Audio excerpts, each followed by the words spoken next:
Hey friend, all right, so let's talk about talking and let's talk about getting better at talking.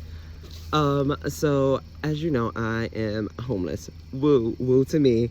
But one of the benefits of being homeless is just that I have so much time to study and to improve my skills, just general skills that I think that are going to be important for the life that I want to live. And one of those skills, friend, is communications. So I was watching a video from this channel, Diary of a CEO. Amazing channel. I highly suggest that you check it out. The videos though, however, friend, I'm going to tell you, they're very long. So grab a snack, grab a water, go into study mode, because you're going to want to grab a pen and pencil. But the one video I was watching, it was on better communications.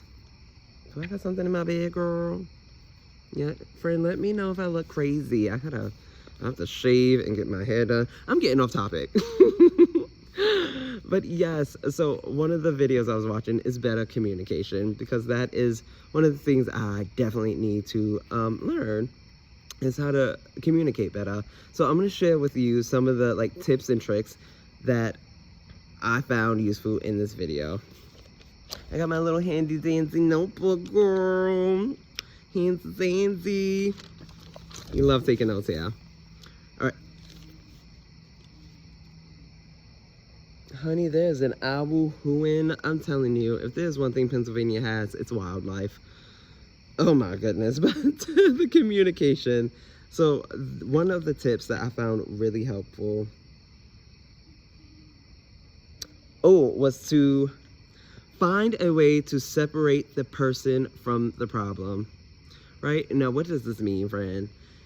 To me, this simply means to not get so angry at the person that you are communicating with. I know a lot of the times, definitely during uncomfortable situations, hard conversations, or if someone just disrespects you, or someone starts talking mean about you, or if you in that meeting with Susan, and you know Susan, because Susan be out here just saying all types of things out of her mouth, and sometimes you just really want to let Susan have it.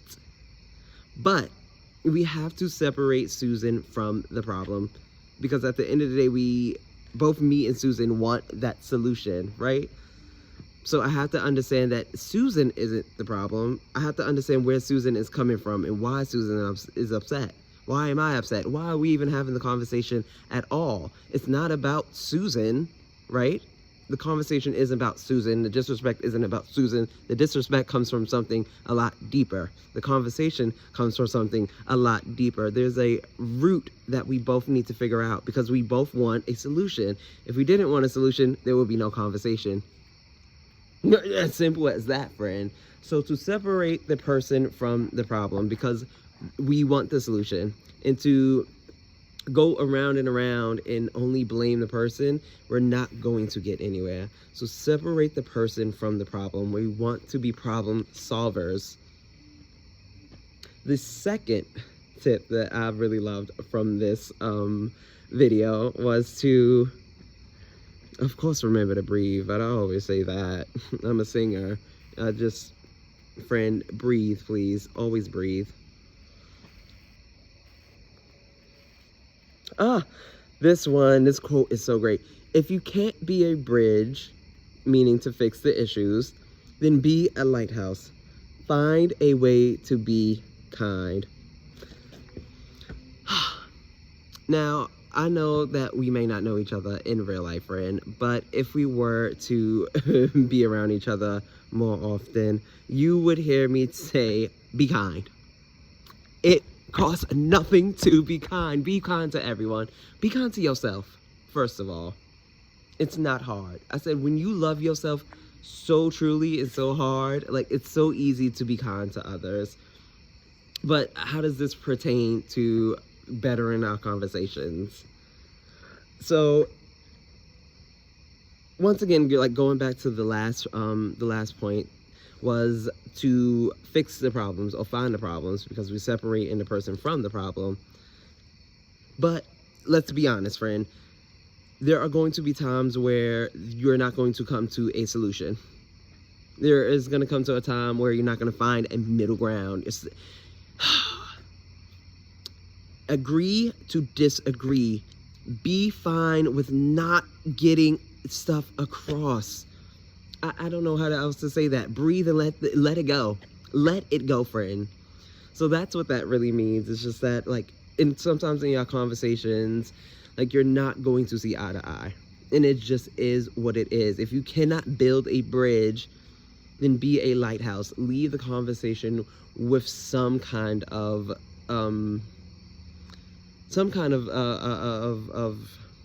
reconcile. This is the word I'm gonna use. Like, be kind. It's very hard for me to explain it. But yes, if you can't find a solution, then be kind. If you can't be a bridge, be a lighthouse. I found that to be very much amazing. I would love to know what y'all think about that, like, that saying. If you can't be a bridge, then be a lighthouse. Because once again, we all may have different interpretations of things. And the last thing that I really enjoyed about this podcast, I can't even say the last thing. I have a whole list, friend.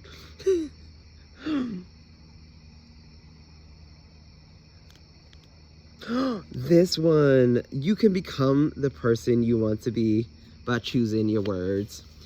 And I absolutely love that, because obviously, you know, on this channel, me and you, friend, we are simpatico. And we understand to be intentional, right? So to be intentional, a big part of that is to say, ooh, well, what do I want the people in the room to say when I leave? Like, what do I want the impression to be when I'm not there? What do I want people to say about me when I'm not around? And we do that by being intentional about the words that we speak. So if we say, ooh, I want to be a kind person, we use kind words. We go to people and we have conversations using kind words. If we want to be a stern person, we walk around saying stern words, and we have our actions and words reflect, like, being stern.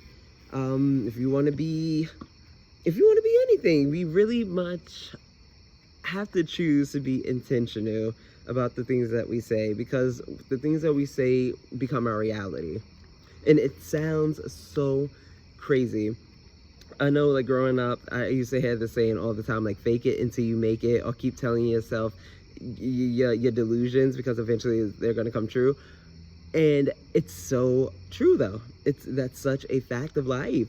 Like, keep saying the things that you want to do. Eventually your brain would just be like, okay, girl, that's a fact. We're just going to do that. You doing it over and over and over. You said you were a kind person. Now you learned all these kind words. You know how to give people compliments. Next thing you know, bam. When you leave that room, they're going to say, oh my God, that person was so kind. That person was so nice. And they're going to think that you was just like that all along. But in actuality, no. You go home and you say, I want to be this. So these are the things that I'm going to learn. And when I get around other people, these are the things that I'm going to say so I can make a certain impression. Because we can make the impression, friend. When we leave that room, we know exactly what they're going to talk about. We know exactly how they're going to feel about us, because we know what we're doing. We know the words. We are intentional about the words that we are choosing. We choose the words that reflect us and the people that we want to be. Well, I know what I want to be, friend. I really want to know what you want to be. I know that we are going to be great together. At the end of the day, no matter what happens, no matter what problems come along, whether you separate into people from the problems, whether you choose in the words that you are going to light up a room with, I want you to remember, because I'm going to keep trying to remind myself, it's not easy some days. It certainly is not freaking easy, friend. But you got this.